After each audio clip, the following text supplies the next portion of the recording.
सबसे पहले तो आप लोग जो कल जो पढ़ाए हैं जी सर, उसको पूछेंगे पहले कि आपको याद है कि नहीं। तो कल पढ़ाए थे संविधान के भाग 1। तो भाग 1 में क्या है, थोड़ा जल्दी बताइए। संघ एवं राज्य क्षेत्र है, मिस कर जाते हैं। और आप बताइए थोड़ा जल्दी में कि पहला भाग जो है उसमें अनुच्छेद कितना से कितना तक है? 1 से 4 तक, राइट। बैठिए, संविधान के जो पहला भाग है उसमें संघ एवं राज्य क्षेत्र है का उल्लेख किया गया है। उसमें 4 अनुच्छेद 1 से 4 तक है। और अनुच्छेद 1 में क्या है, 1 में स्पष्ट किया गया है कि भारत एक संघ होगा और जिसका कहीं पर भी विभाजन नहीं होगा। इसमें बहुत सारे राज्य होंगे लेकिन राज्य अलग नहीं हो सकते, उसको अलग होने का ताकत नहीं दे दिया है। और अनुच्छेद 2 में दिया गया है कि भारत के संसद बाहरी किसी भी देश को या देश के किसी राज्य को या टुकड़ा को अपना में मिला सकते हैं।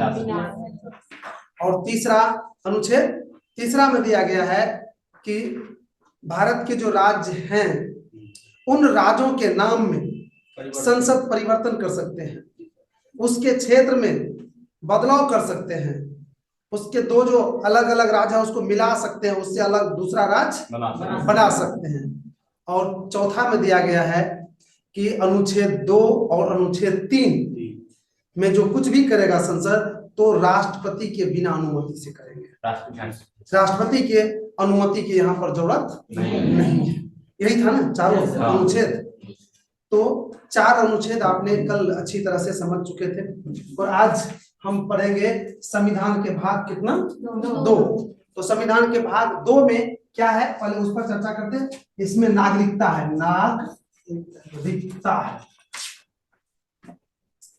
नागरिकता है मूल। और इस नागरिकता का व्याख्या कितनी अनुच्छेद तक किया गया है?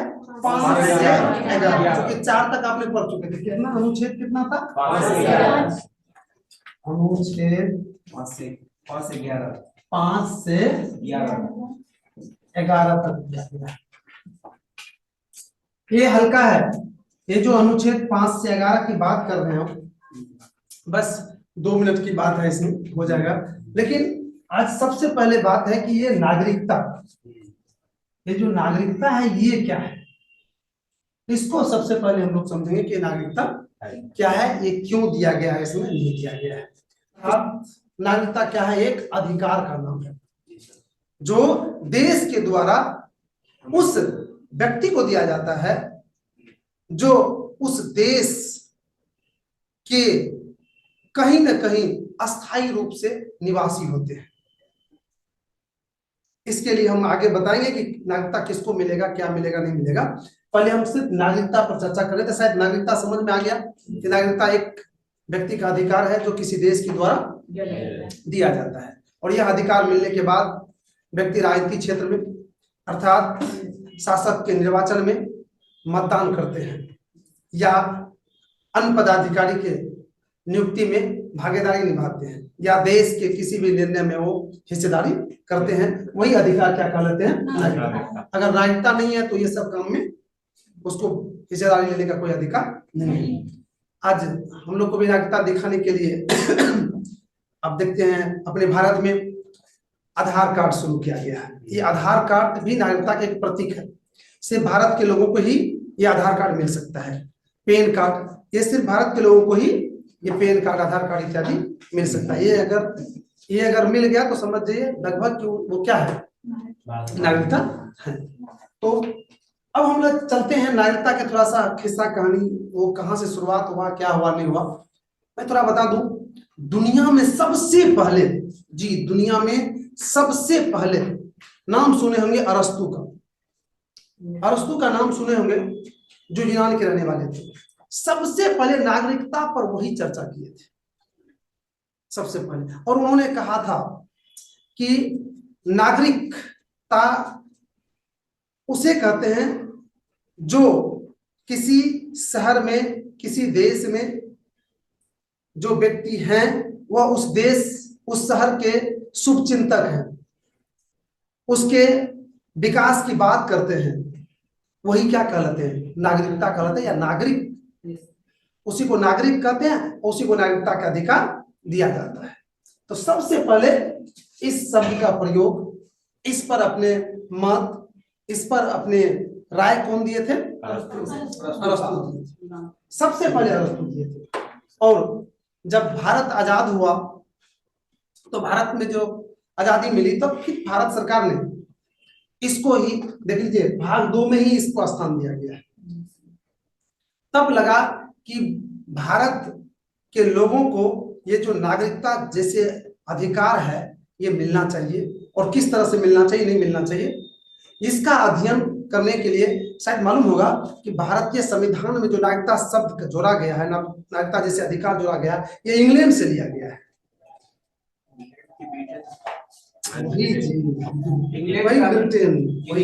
इंग्लैंड का ही नाम जी, वही ब्रिटेन से लिया गया है। और उसमें देखा गया है कि देश की जो मूल निवासी है उसको किस तरह के अधिकार, एक विशेष अधिकार दिया जाता है।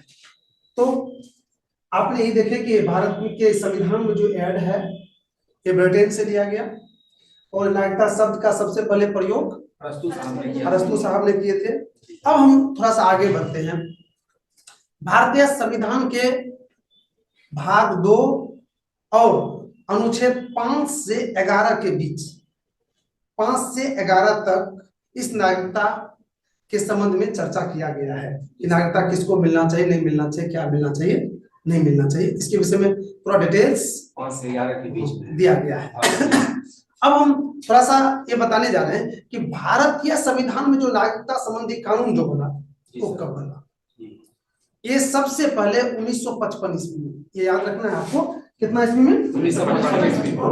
मैं बता दूं आप लोगों को कि इस नागरिकता पर अभी तक भारत में 6 बार संशोधन हो चुका है, इस पर विचार हो चुका है, और पहली बार हुआ था 1986 ईस्वी में संशोधन। हाँ, पहली बार कब हुआ? 1986 ईस्वी में, और अभी तक कितनी बार हो चुका है? 6 बार इस पर संशोधन हो चुका है अभी तक। अब इसमें सबसे एक और चीज बता दें कि भारत में जो नागरिकता है वो एकहरी नागरिकता है। कौन नागरिकता है? एकहरी नागरिकता। एकहरी नागरिकता का मतलब हो गया यहाँ पर कि जो भी भारत के लोग हैं तो वो तो एक राज्य के भी होंगे, तो राज्य के तरफ से उसको नागरिकता नहीं दिया जाता है, उसको कहाँ की तरफ से दिया जाता है? देश की तरफ से दिया जाता है। आप कई एग्जाम दिए होंगे, देखे होंगे, नहीं तो आप देखिएगा कई बार आपको एक क्वेश्चन टकराएगा कि भारत में जो नागरिकता है क्या है, एकहरी, दोहरी, क्या है, नहीं है, वो इस टाइप का ऑप्शन रहेगा। तो उसमें किस में मारना है? क्योंकि राज्य के द्वारा उसको नागरिकता नहीं दिया जाता है बल्कि देश के द्वारा। कुछ कहना चाह रहे थे आप? ये कहना चाह रहे थे कि एकहरी नागरिकता का क्या तात्पर्य? एकहरी नागरिकता का तात्पर्य हुआ कि भारत के द्वारा नागरिकता दिया गया बल्कि किसी राज्य के द्वारा नहीं दिया। राज्य का सिर्फ निवासी माना जाता है। अगर नागरिकता की बात आती थी किसका? भारत का नागरिक। तो भारत में क्या है? एकहरी नागरिकता है। यहाँ पर राज्य के द्वारा नहीं बल्कि देश के द्वारा नागरिकता यहाँ पर दिया जाता है। अब हम थोड़ा सा ये इसके अनुच्छेद बताने से पहले मैं आप लोग को ये बताना चाहता हूँ कि भारत में जो ये नागरिकता है, ये नागरिकता प्राप्त करने की विधि क्या है, किस तरह से नागरिकता भारत के प्राप्त किया जा सकता है। तो 1955 ईस्वी में मैंने अभी भी कहा कि नागरिकता पर सबसे पहले जो अधिनियम बना था वो कब पारित हुआ था? 1955। तो 1955 के अनुसार भारत के नागरिकता प्राप्त करने की 6 विधियां हैं, सॉरी 5 विधियां हैं, और पांचों को हम एक एक करके भी बताएंगे, फिर आगे जाएंगे। इसमें जोड़ देते हैं कि भारत में नागरिकता प्राप्त करने की विधियां, नहीं, नागरिकता प्राप्त करने की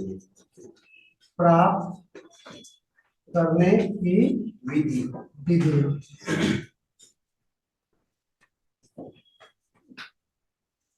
तो कितनी विधियां हैं? 5। अभी भी मैंने बताया था। तो पहला विधि है कौन? जन्म के आधार पर। पहला विधि है आपको जन्म के आधार पर। अब इसको सुन लीजिए बढ़िया से, जन्म के आधार पर क्या है। ये मूल जो था वो तो 55 में बना। 1986 में मैंने कहा कि पहली बार नागरिकता से संबंधित संशोधन कब हुआ? 1986। और 1986 में जन्म के आधार पर नागरिकता को तय किया गया कि किस तरह से जन्म के आधार पर होगा। इसमें कहा गया जन्म के आधार पर कि जो भारत में जन्म लेते हैं, अगर उसके माता पिता या दोनों में से कोई एक नागरिक है, भारत के नागरिक है, तो वो भी क्या होंगे? वो भारत के नागरिक।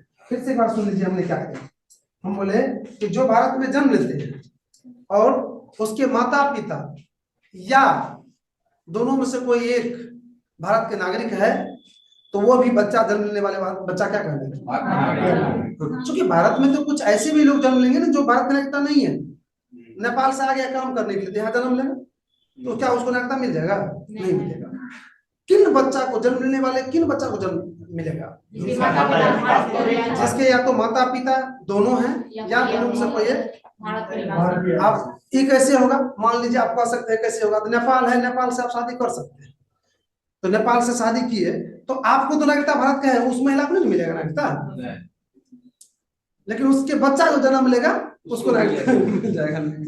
सर मान लीजिए दोनों अगर नहीं है, वो भारत में जन्म लिया और वो बच्चा यहाँ का नागरिकता लेना चाहता है, उसके लिए प्रोसेस है। रुको ना मेरे भाई, पहले इसमें है एक सुन लो, उस सब आपके सारे सवाल का जवाब खत्म हो जाएगा जब पांचों हम बता देंगे। एक भी डाउट बच गया।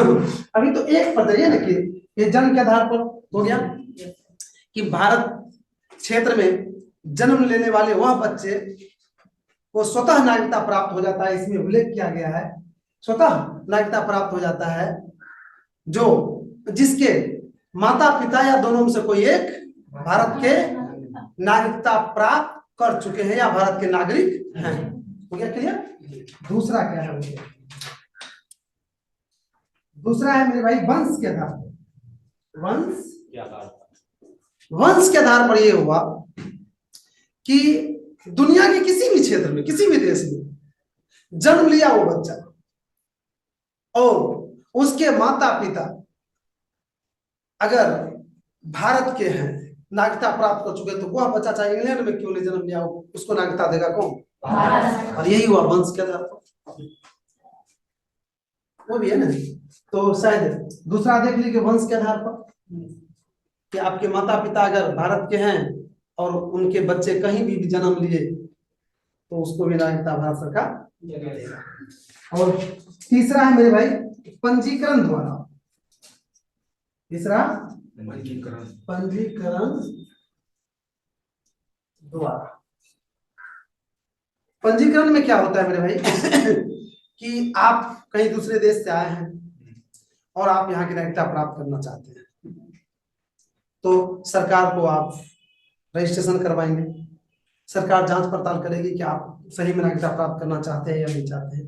तो इसके लिए क्या है कि आपको लगातार भारत में 7 वर्ष रहना होगा। आप लगातार अगर 7 वर्ष भारत में रह चुके हैं और वहां की नागरिकता को त्याग चुके हैं, कहाँ की नागरिकता को?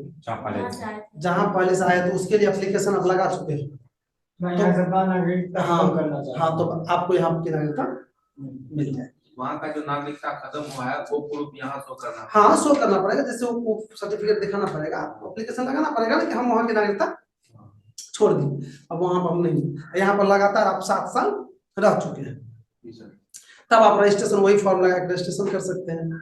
उसके लिए एक मंडल गठित की गई है, उसके तहत आपको नागरिकता दी जाएगी। ये तीसरा हो गया। और अब चलते हैं चौथा। चौथा में देशीकरण विधि द्वारा। क्या है? देशीकरण द्वारा।